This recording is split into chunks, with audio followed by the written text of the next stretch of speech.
बिस्मिल्लाहिर्रहमानिर्रहीम, अस्सलाम वालेकुम। मैं शाहिद सकलैन हूँ। आप मुझे मेरे यूट्यूब चैनल फेसबुक पेज पे देख रहे हैं। आज बात करेंगे अमेरिका में रहने वाले एक पाकिस्तानी फैमिली की और एक ख़ातून की। इस ख़ातून ने, ये पाकिस्तानी निजात ख़ातून है, इसकी एक ऐसी कहानी सामने आई है जिसने जो है वो हैरान और परेशान कर दिया है कि इस ख़ातून ने वहाँ पे अमेरिका में जो है पेंसिल्वेनिया में, रियासत पेंसिल्वेनिया में दिन दिहाड़े अपना जो इसका खामंद है उसको एक नहीं, दो नहीं, 10 जो है वो गोलियां मारी। और देखने वाले ये बताते हैं, मैं आपको इसकी तफसीलात आगे चल के बताता हूँ। देखने वाले ये बताते हैं कि इसने गोलियां मारी, इसका खामंद अपनी जान बचाने के लिए भागा ही, उसके पीछे गए। जब वो गिरा तो इसने खड़े होकर उसके ऊपर फायरिंग की और उसकी जान ले ली। इस खातून को किस चीज़ ने इस बात पे मजबूर किया और इतनी इसके अंदर अपने खामंद के ख़िलाफ़ कौन सी ऐसी नफ़रत थी या ऐसी चीज़ थी जिसने इसे ये करने पर जो है वो मजबूर कर दिया। ये खातून जो है पकड़ी गई थी। पकड़ी जाने के बाद इसका ट्रायल चल रहा, ट्रायल के बाद अब इसको सज़ा हो गई है। वाक़या क्या है, बहुत सारे लोगों के सुनने की ये कहानी है, क्योंकि जो वाक़यात पाकिस्तान में हो रहे होते हैं, इसी तरह के जो हालात वाक़यात होते हैं फ़ैमिलीज़ के, वो बाहर भी इसी तरह के होते हैं। पाकिस्तानी फ़ैमिली है, इनकी पूरी तफसील जो है वो मेरे पास आई है, मैं आपके साथ शेयर कर देता हूँ। बड़ी खौफनाक कहानी है और बड़ा ही अजीबो गरीब मामला है। अब इसमें जो है हुआ क्या, ये तनाज़ा कैसे शुरू हुआ, इस पूरी कहानी को मैं आपको समझाता भी हूँ। पहले इनकी थोड़ी सी आपको बैकग्राउंड बताता हूँ कि लोग कौन थे, अमेरिका गए, अमेरिका जाके क्या कर रहे थे और वहाँ पे इनके साथ क्या कुछ पेश आया, ये आपकी जो है सामने रख देता हूँ।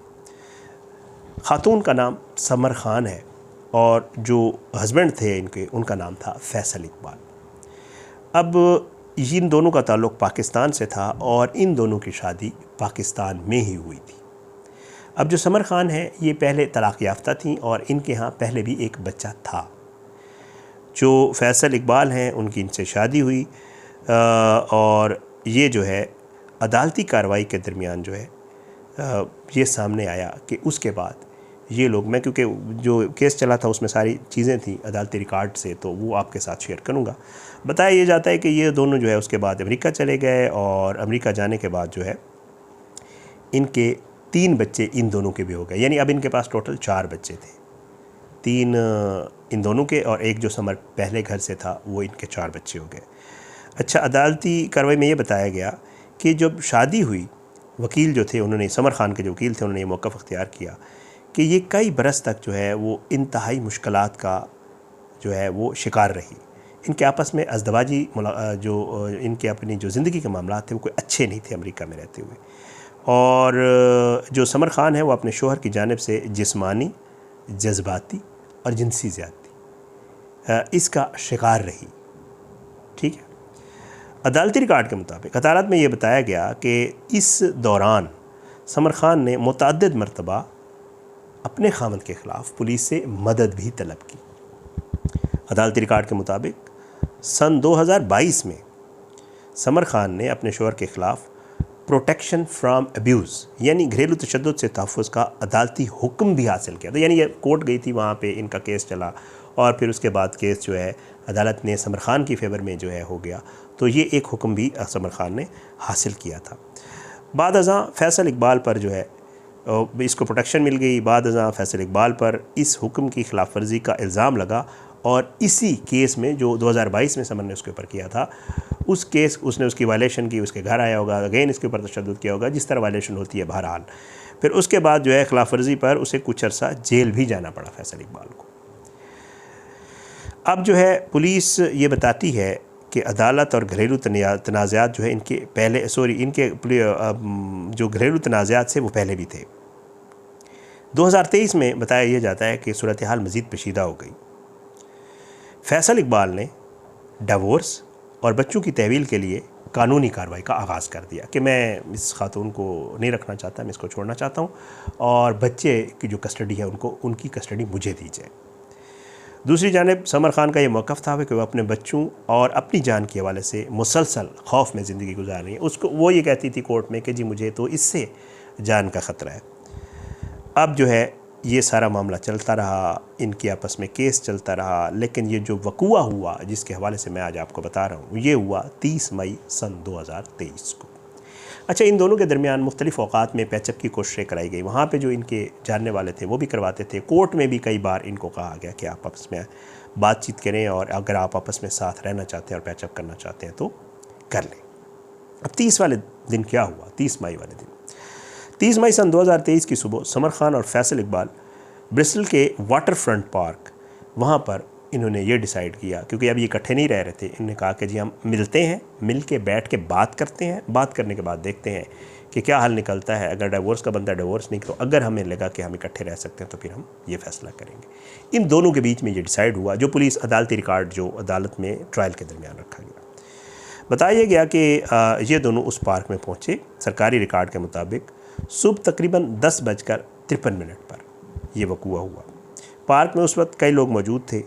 गवाहों के मुताबिक समर खान और फैसल इकबाल पानी के करीब बैठकर आपस में गुफ्तगू कर रहे थे और आपस में कोई चीज़ डिस्कस कर रहे थे। जो वहाँ पे लोग मौजूद थे उन्होंने बाद में पुलिस को बताया। इन दोनों के दरमियान जो है वो पहले गुफ्तगू हुई, गुफ्तगू के बाद जो है वो उस गुफ्तगू में तेज़ी और गुफ्तगू फिर उसमें तल्ख़ कलामी में तब्दील हुई और इनका आपस में लड़ाई झगड़ा वहाँ पर शुरू हो गया, जो वहाँ पर लोग मौजूद थे जिन्होंने देखा। गवाहों ने पुलिस को बताया कि समर खान बुलंद आवाज़ में किसी और ज़बान में, जो ज़ाहिर बात यकीनी तौर पे यहाँ पाकिस्तान की पश्तो में, उर्दू में, सराइकी में, वटेवर जो भी था, उस ज़बान में वो कहते थे, हमें समझ नहीं आ रही थी, वो किसी और ज़बान में बड़ी ऊँची उसमें बोल रही थी और बात कर रही थी। फिर वो कहते हैं कि हमें अचानक फायरिंग की आवाज़ सुनाई दी, गोलियाँ चलीं और फैसल जो है वो जान बचाने के लिए भागे, ये गवाहों ने बताया। पुलिस के मुताबिक इब्तदाई फायरिंग के बाद फैसल इकबाल जो थे उन्होंने समर खान के साथ हाथापाई की भी कोशिश की, यानी समर के पास पिस्टल था, उसने फैसल पे फायरिंग की, फैसल ने अपने आप को बचाया होगा, उसको पकड़ने की कोशिश की होगी। तो ये जो था, ये एक मामला जो गवाहों ने कोर्ट में बताया वो भी पेश आया। इसके बाद दोनों, फैसल जो है वो पार्किंग एरिया की तरफ भागा, यकीनी तौर पे जान बचाने के लिए, गाड़ी लेने के लिए भागा होगा। और गवाह ये कहते हैं कि फैसल ने वहाँ मौजूद एक शख्स से 911 पर कॉल करने को भी कहा कि मेरी जान को ख़तरा है, 911 पर कॉल करो। लेकिन जो फायरिंग थी एक बार पहले हुई, फिर दोबारा शुरू हो गई। प्रोसिक्यूटर के मुताबिक समर खान ने फैसल को जो है पीछे से आकर गोलियां मारी और वह ज़मीन पर गिर गया। गवाहों ने बताया कि फैसल का ज़मीन पर गिरने के बाद समर खान उसके मज़ीद करीब गई और गिरे हुए फैसल को भी उसने दोबारा गोलियाँ मारी। सरकारी रिकॉर्ड के मुताबिक फैसल को मुतअद्दिद गोलियाँ लगी, जिसमें धड़ और सर पर लगने वाली जो गोलियाँ हैं वो शामिल थी। बाद में इस्तगासा ने इसी अमल को जो है वो इंतहाई संगीन करार देते हुए मौक़िफ़ अख्तियार किया कि ये महज़ एक अचानक झगड़े का नतीजा नहीं, बल्कि एक ऐसा अमल था जिसे पहले दर्जे के यानी फ़र्स्ट डिग्री मर्डर के तौर पे जो है वो भी देखा जा सकता है। पुलिस पहुंची तो पुलिस जो है इतला जब मिली, उन कहते हैं पुलिस ने जो बताया वो ये था कोर्ट में कि जी हमें फायरिंग की इतला मिली कि जी फायरिंग हुई है। पुलिस कहती है कि जब हम वहाँ पहुँची तो वहीं पे ही समर खान मौजूद थी, उसके कपड़ों पर खून के निशानात थे, करीब ही फैसल इकबाल ज़मीन पर पड़े थे और उसे मुतअद्दिद गोलियां लगी हुई थी। रेस्क्यू एहलकारों ने फैसल को मौका पर ही मुर्दा करार दे दिया। पुलिस ने जयवकुआ से एक 9mm पिस्टल भी बरामद किया। बाद की अदालती कार्रवाई में बताया गया कि यह हथियार समर खान ने कानूनी तौर पर ख़रीदा था और उसे रखने और ले जाने का उसके पास लाइसेंस भी मौजूद था, जो आपको पता है अमेरिका में मिल जाता है। लेकिन पुलिस के लिए एक बात और भी अहम थी, समर खान मौका से फ़रार क्यों नहीं हुई, वो वहीं मौजूद थी और गिरफ़्तारी भी हुई। पुलिस ने समर खान को जयवकुआ से हिरासत में लिया। इब्तदाई तफ्तीश के दौरान समर खान ने पुलिस को बताया कि वो और फैसल पार्क में अपने तल्लुकात के बारे में बात करने आए थे, लेकिन मुलाकात हमारी अच्छी नहीं रही। इस दौरान मैंने फायरिंग की। पुलिस रिकॉर्ड के मुताबिक समर खान ने अपने बॉयफ्रेंड को भी फ़ोन किया और बताया कि उन्होंने फैसल को गोली मार दी है, जबकि इससे अपने बेटे को वहाँ से ले जाने के लिए भी कहा कि मेरा जो बेटा है उसको वहाँ से ले जाओ। उन्हें कत्ल, ख़तरनाक हथियार रखने और दूसरे की जान खतरे में डालने जैसे इल्ज़ामात का सामना करना पड़ा और उन्हें बग़ैर ज़मानत जेल भेज दिया गया समर खान को। इब्तदाई तौर पर केस जो है वो काफ़ी संगीन नोयत का था और जैसे मैं आपको पहले बता चुका हूँ, केस में इस्तगासा के पास कई ऐनी शाहिदीन मौजूद थे। एक अहम गवाह ने बाद में इब्तदाई समात में अदालत को बताया कि उसने फायरिंग देखी और फैसल को मदद के लिए पुकारते हुए भी सुना। जुलाई 2023 में जो है वो जो प्रिलिमिनरी हेयरिंग्स होती हैं वहाँ पर वो हुई। अदालत ने फैसला किया कि इस्तगासा ने इतना मवाद पेश कर दिया कि मुकदमा आगे बढ़ाया जा सकता है, क्योंकि वहाँ पे ये पाकिस्तान वाला नहीं है, कुछ और निज़ाम है, और इल्ज़ामात को ट्रायल के लिए बरकरार रखा गया। इस मरने पर समर खान को बाकायदा मुकदमे और मुमकिन तौर पर ज्यूरी ट्रायल का सामना था, लेकिन फिर तकरीबन 2 साल बाद केस ने एक नया रुख अख्तियार किया। समर खान के वकील ने मुसलसल ये मौक़िफ़ अपनाया कि उनकी मुवक्किला एक मज़लूम बीवी है, उसके ऊपर तशद्दुद होता रहा है। दिफा की तरफ से अदालत में बताया गया कि समर खान बरसों तक मुबैना घरेलू तशद्दुद बर्दाश्त करती रही थी। अदालत में ऐसे रिकॉर्ड भी पेश किए गए जिनके मुताबिक समर खान ने कई मरतबा पुलिस को घरेलू तनाज़ात की खिलाफ वर्जियों के बारे में इतला भी दी थी। समाअत के दौरान एक फॉरेंसिक साइकोलॉजिस्ट ने भी समर खान की जहनी कैफियत के हवाले से गवाही दी और कहा कि वो शदीद जो है वो व्यूमन सिंड्रोम, ये है बैटर्ड व्यूमन सिंड्रोम का शिकार थी और अपने शोहर से मुसलसल खौफज़दा रहती थी। दिफा का बुनियादी मौक़िफ़ यह था कि समर खान ने वो कदम अपनी और अपने बच्चों की हिफाजत के लिए उठाया था, लेकिन कानून की नज़र में एक बड़ा सवाल था कि क्या बरसों के मुबैना घरेलू तशद्दुद के बावजूद किसी शख्स को अपनी शरीक हयात को कत्ल करने का कानूनी हक़ हासिल है? अदालत ने इस सवाल का जवाब नफ़ी में दिया कि नहीं, ये नहीं हो सकता। जुलाई 2025 में अचानक केस का रुख बदल गया। 9 जुलाई 2025 को समर खान ने जो है वो country court of common please में अपने ख़िलाफ़ आयद इल्ज़ामात में से जो 3rd degree possession of instrument और जो 3rd डिग्री अपना तीसरे दर्जे के कत्ल है उसके इल्ज़ामात का एतराफ़ कर लिया। इस तरह मुकम्मल ज्यूरी ट्रायल के बजाय गिल्टी प्लीट को जो है वो आगे बढ़ाया गया। अदालत ने सज़ा सुनाने के लिए 30 सितंबर 2025 की तारीख़ मुकर्रर की और समर खान ने जो है 1st डिग्री मर्डर में सज़ा नहीं पाई बल्कि 3rd डिग्री मर्डर में उसे जो है गिल्टी प्ली किया और इस्तग़ासा ने अदालत में तस्लीम किया कि इस रिश्ते में घरेलू तशद्दुद मौजूद था, लेकिन इसका मौक़िफ़ यह था कि घरेलू तशद्दुद कत्ल को कानूनी तौर पर जायज़ नहीं बनाता। बहरहाल ये सारा मामला चला और अदालत का आखिरी फ़ैसला सन 2025 में आया। 2.5 साल ये पुराना केस था और सज़ा सुनाई गई। अदालत ने 10 से 30 साल तक रियासती जेल में कैद की सज़ा सुनाई और ये सज़ा तीसरे दर्जे के कत्ल के साथ दीगर तस्लीम किए गए जुराइम के तनाजुर में सुनाई गई और सज़ा सुनाए जाने से पहले समर खान ने अदालत में अपने शोहर के हाथों बरसों तक जिस्मानी, जज्बाती, जिनसी ज़्यादती का जिक्र किया और अपने किए पर अफसोस का इजहार भी किया। उनका कहना था उन्हें महसूस होता था कि अपने बच्चों की हिफाजत के लिए उनके पास यही रास्ता बाकी बचा था। जज जेफरी ने समर खान के साथ हमदर्दी का इजहार किया, उनके साथ होने वाली ज़्यादती को सज़ा के तयन में मद्देनज़र भी रखा, लेकिन अदालत ने वाज़ेह किया कि घरेलू तशद्दुद कत्ल का कानूनी जवाज़ नहीं हो सकता। और ये सब कुछ बड़ा एक लंबी इसकी तफसील है। बहरहाल ये बहुत ही अजीबोगरीब केस था जो वहाँ पे मशहूर हुआ। वाक़े के वक्त उनका एक कम उम्र बेटा भी करीब मौजूद था जिसका जिक्र जो है वो अदालती रिपोर्टिंग में सामने आया।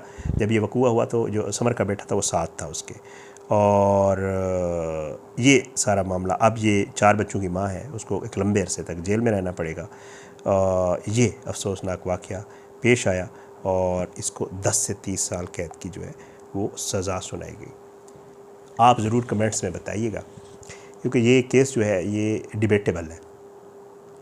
अगर उसको वाकई इन सब चीज़ों का सामना था तो क्या उसने ये जो कुछ किया वो ठीक था? अदालत ने कहा नहीं ठीक था। कुछ लोगों को यकीनन ये लगता होगा कि उसने ठीक किया है। अपनी राय ज़रूर दीजिएगा, अगली दुआ में याद रखिएगा। इंशाल्लाह अगली वीडियो में मुलाकात ज़रूर होगी, लेकिन बशर्ते ज़िंदगी कोशिश होती है इस तरह की जो चीज़ें तो आपके साथ शेयर करते हैं।